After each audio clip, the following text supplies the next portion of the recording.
धर्मयुद्ध महाभारत के 7वें दिन कर्ण दुर्योधन के पास जाते हैं और कहते हैं कि आज मेरी मुठभेड़ अर्जुन से होगी। अब आप मुझे एक कुशल सारथी की तलाश कर दीजिए और आज अर्जुन को मारकर आपको निष्कंटक कर दूंगा। दुर्योधन ने कहा, सारथी कौन उत्तम है?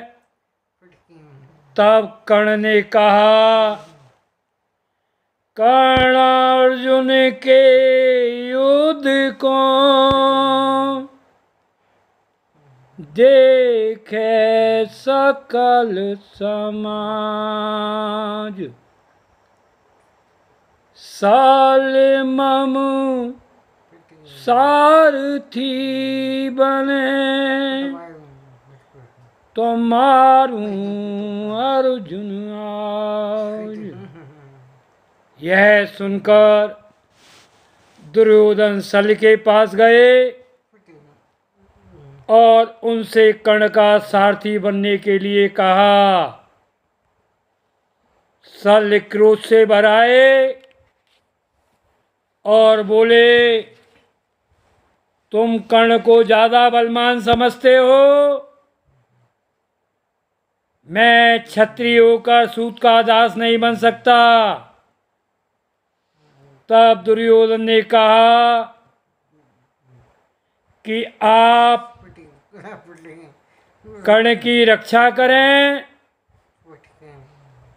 क्योंकि आप श्री कृष्ण के समान ही अश्व विद्या में प्रवीण हैं और आज कर्ण अर्जुन का युद्ध होगा। इसलिए आपको कर्ण की रक्षा करनी है। जब शल्य ने सभी राजाओं के सामने अपनी प्रशंसा सुनी तब बोले, अच्छा राजन, मैं कर्ण का सारथ्य स्वीकार करता हूँ। युधिष्ठिर ने कर्ण को सेना के सामने देखा तब अर्जुन से कहा, आज ऐसा प्रयत्न करो कि कर्ण का नाश हो जाए। इतना सुनकर अर्जुन धर्मराज को प्रणाम कर रथ में बैठे और रथ को कर्ण की तरफ बढ़ा दिया। शल्य ने अर्जुन के रथ को देखकर कर्ण से कहा, तुम्हारा काल रूप अर्जुन सामने आ रहा है। पांडवों की सेना तुम्हारी सेना को घास फूस की तरह मार रही है। कर्ण बोला, रे नीच बुद्धि शल्य, तुम अर्जुन का गुणगान करते ही जा रहे हो। मेरे पास भी महान अजय ब्रह्मास्त्र है और मैं प्रतिज्ञाबद्ध हूँ, नहीं तो सबसे पहले तुम्हें ही यमपुर भेज देता हूँ। किंतु मुझे एक वह तुमको बताए देता हूँ। एक बार मेरे हाथ से तीर छूटकर एक गाय के बछड़े में लग गया था। बछड़े का स्वामी ब्राह्मण था, वह उसके पास भाग गया। तभी ब्राह्मण ने मुझे श्रापित कर दिया कि तुम्हारे रथ का पहिया संग्राम भूमि में लड़ते लड़ते गड्ढे में धंस जाएगा और तुम्हारी उसी समय मृत्यु हो जाएगी। उसके बाद दूसरी बात यह है कि मुझे परशुराम जी का भी श्राप लगा हुआ है।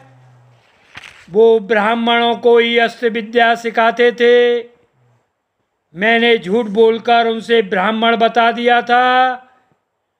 उन्होंने मुझे सारी विद्या सिखा दी थी, किंतु दुष्ट इंद्र ने अर्जुन का हित किया। इंद्र ने कीड़ा बनकर मुझे काट लिया। उस समय गुरुजी जांग पर सिर रखकर सो रहे थे। उन्होंने जांग से रक्त बहते देखकर पूछा, तू सच सच बता, किसी जात का है? तब मुझे सच बताना पड़ा। उन्होंने सूत जानकर मुझे साफ दे दिया कि तूने धोखे से देकर विद्या सीखी है, अतः घोर संग्राम के समय तू उसे भूल जाएगा। फिर मैं भी संग्राम करूंगा। तुम मेरा रथ युधिष्ठिर के सामने ले चलो। कर्ण ने युधिष्ठिर पे धावा बोल दिया। धर्मराज के नेत्र लाल हो गए। उन्होंने डटकर सामना किया। फिर उन्होंने कर्ण पर कालदंड के समान एक शक्ति छोड़ दी, जिससे कर्ण मूर्छित हो गया।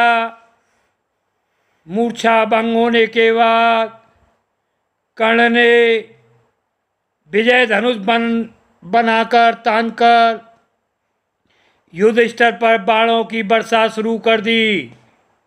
कर्ण ने धर्मराज का धनुष काट दिया और उनके रथ और सारथी सभी नष्ट कर दिए। उसके बाद धर्मराज दूसरे रथ में जा बैठे और रणभेद क्षेत्र से भाग चले। युधिष्ठिर का ये अपमान भीमसेन नहीं सह सके और वे यमराज की तरह कर्ण पर टूट पड़े। अर्जुन उस समय संसप्तकों से घोर युद्ध लड़ रहे थे। अर्जुन ने नागास्त्र प्रयोग करके सबके पैरों को बांध दिया। उसी वक्त सुशर्मा ने गरुण शस्त्र का प्रयोग कर नाग शस्त्र को काट दिया।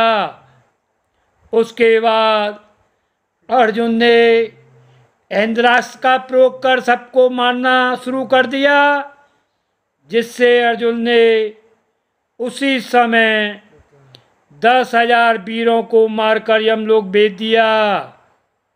उधर कर्ण ने युधिष्ठिर को घायल कर दिया। वे नकुल सहदेव की संरक्षता में शिविर को ओर जा रहे थे।